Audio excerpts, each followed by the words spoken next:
Hello, I'm going to be answering WAEC 2019 English Language Objective Past Question 59 under Test of Orals, Section 7. So the instruction is from the words lettered A to D. Choose the word that contains the sound represented by the given phonetic symbol. So this is the phonetic symbol.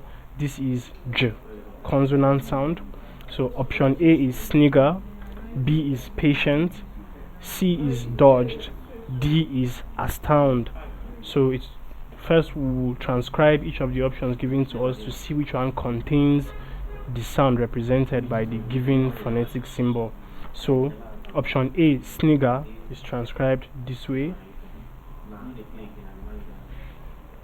Snigger.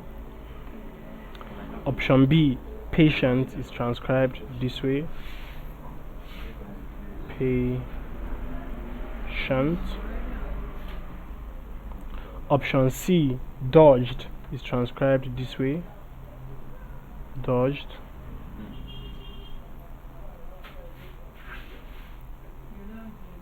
And option D, astound, is transcribed this way. Astound.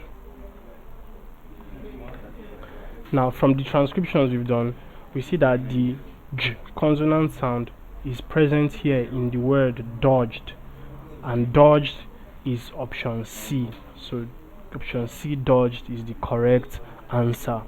So please subscribe to this YouTube channel for more videos and also for more past questions and answers. Thank you.